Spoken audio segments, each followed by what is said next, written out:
This is the Grimm Chronicles. I can never remember exactly what number, it's 10 or 11. And it's just my weekly chat about my reading over the past week. So it's been an interesting week. Not quite as social, I would say, in terms of the internet as last week was, but still interesting.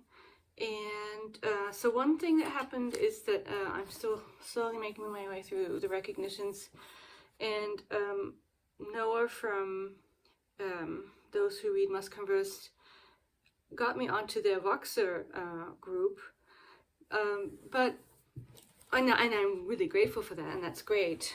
But the issue is, as I already thought, they're reading it at a much faster pace than I am able to. I've always been a slow reader, and I'm going to sort of try and not be, it's not a competition, and it's just the way I read. And so for me, 200 pages a week, it's just not doable. And there's no reason why it has to be in my case. I don't, if we think about why we read and what we read for, it's not really about finishing books quickly. I mean, I understand the compulsion, or not the compulsion, but the feeling or the sense that one wants to get finished, especially. But for me, I'm really enjoying the book, but I'm reading it very slowly and mulling over it and processing it and taking my time to process it. And I need more time than other people do. And so for me, I actually went ahead and in my bullet journal, as it were, made a schedule. And so for me, 10 pages a day is a good amount to read. And I did the projection. That means I'll be finished with it. So I'm on page 4 something now, 440.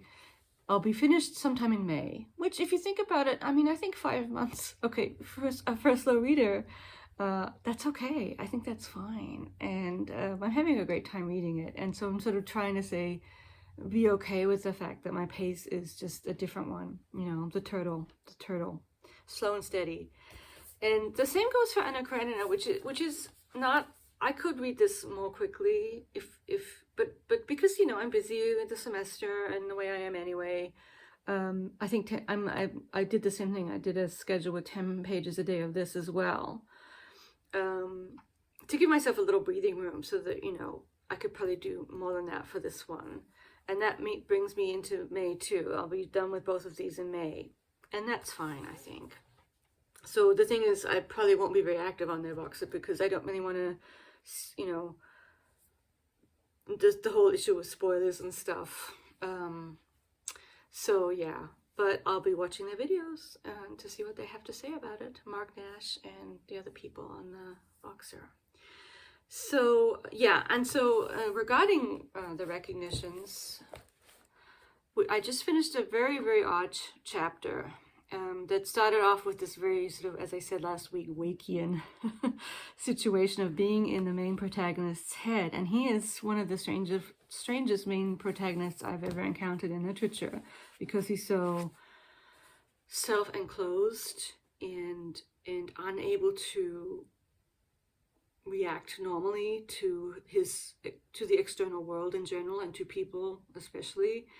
And then what happens is he comes home to his father and the father's people who work with the father, and they're all like that. Like, the father is very strange, very, very strange, very self-enclosed in his weird world of his house. And then there's this, I guess she's a housekeeper type. Her name is Janet, and she's very odd too. It's a very odd, not uninteresting chapter, but in a way I'm kind of glad to get back to the city, where it's just a different vibe in the city of New York, and he sort of runs away at the end. One thing I remember about the chapter at home, was how there's this storm happening, and the interaction of the descriptions of the weather and the snow and the people and their strange behaviors, I thought was very interesting. So yeah, and so we're done with that. And excuse me while I take a sip of coffee. And then so I was watching other people's videos. I haven't been commenting much, but I did watch Brian's video. I think I watched all of it about reading diversely as a straight white man. And it's funny how on some of these videos, the comment section almost eclipsed the original video, which I think is very interesting. And that was a very interesting comment section. And there was a bit of talk about gazes, so the white gaze. And it's a sort of, for me, a theoretical term that I'm most familiar with in terms of the male gaze from film theory. And so specifically feminist film theory, the male gaze, and how the camera is positions the objectification of women on screen, so to speak, and how that is then kind of transported into literature. And then also the idea of a white gaze, where literature is written not taking into account non-white positions or positionalities, if you so want. And so one thing that occurred to me is the history of this talk about gazes, and I did a little bit of mini look around, and I wonder if people are familiar with or remember the book, which I think was actually first a TV show, The Ways of Seeing by John Berger. And I don't really want to do a summary of that either, but that in that series and book, he kind of sets out this idea of objectification and just ways of seeing, as I recall. And then I did kind of look up that one of the first people he mentions in the first episode is Walter Benjamin. And so the German Jewish intellectual of the pre-war era. And so connecting element from Gaddis, yes, there's actually a connection between all this discussion about gazes and Gaddis, is his most famous essay that a lot of people, if they know anything about Benjamin, they're going to know his essay, I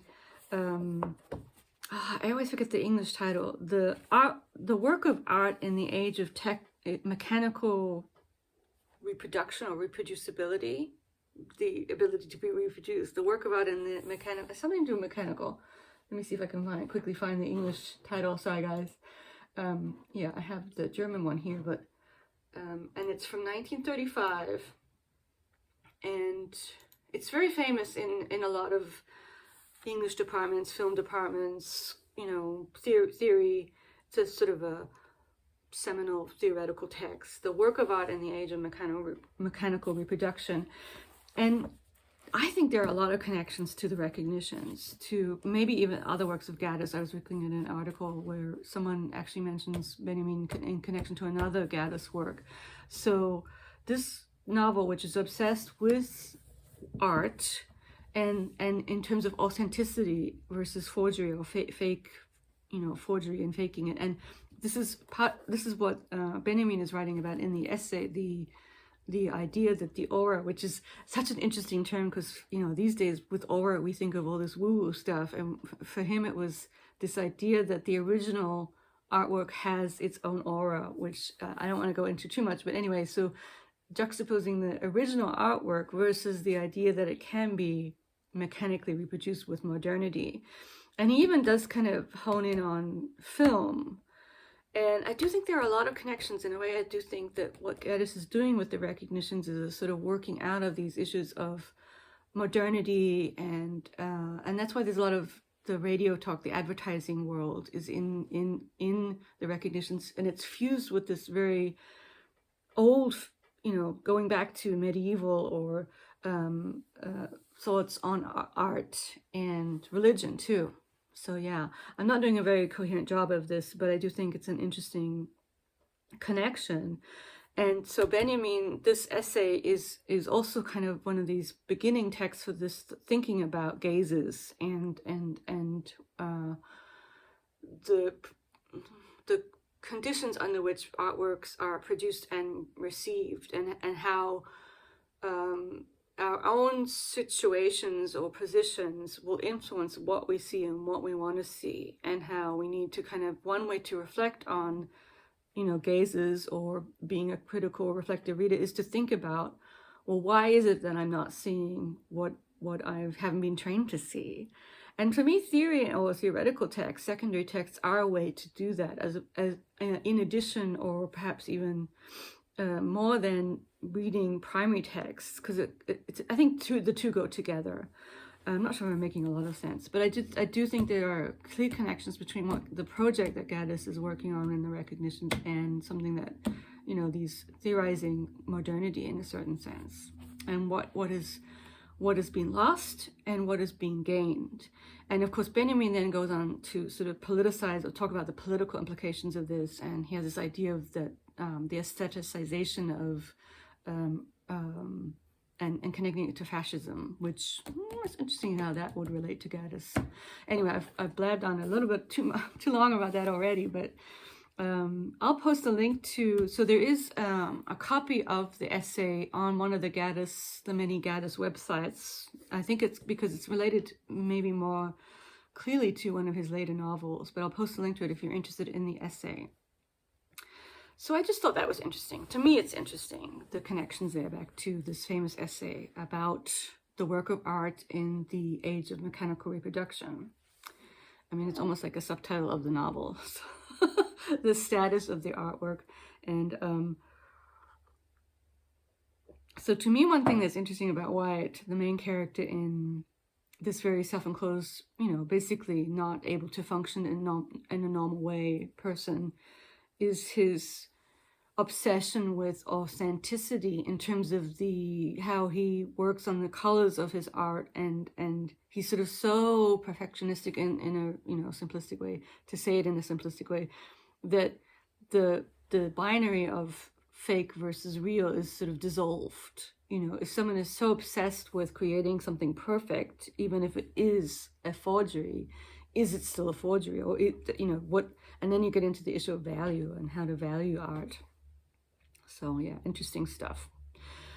Karenina is also going well, and I've just started reading a passage where stuff has come out, and so the husband, Karenin, knows about it, and they're starting to figure out what's going to happen afterwards. And it's very interesting because I find myself not completely, of course I'm sort of on her side. On the other hand, I sort of, even though he's supposed to be a not sympathetic character, I could sort of see why he's doing what he's doing, which is to sort of pretend nothing happened in a certain sense and sort of keep her.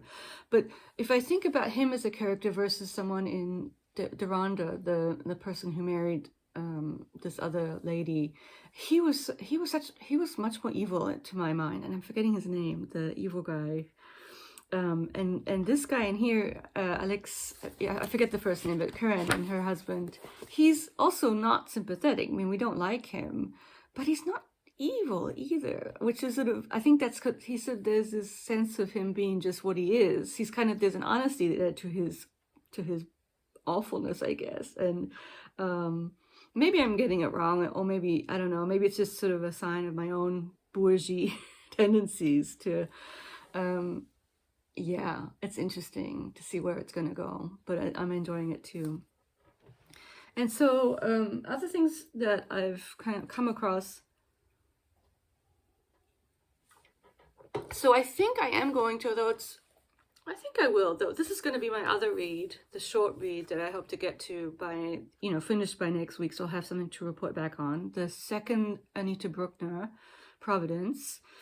And it's so funny to read a short novel that is also quite well written, but she has a kind of, it feels like everything is being telegraphed. It's like telegraph. There's very sort of these short sentences to get a point across, or she covers a lot of time, years in a very short amount of pages to get to where and then she'll sort of get to on with her story, I guess. But it's such a different reading experience. And it is well written, of course. Brookner is a good writer about this one young woman and her life with her parents. Well, her parents are no longer around, and her grandparents. Yeah, so I'm not very far in with it, but that's my other read, probably, I think so. Been dipping into a few other things. I did finish Berlin on Thursday, the comic book, and I have the second one. I actually think I inadvertently ordered 2 copies of it. I'm sure other people have done that too, where you inadvertently ordered twice. Yesterday I was in kind of a weird mood, and I actually, yeah, I got on my Kindle, I bought a self-help book, because I thought it would help with something specific going on in my brain.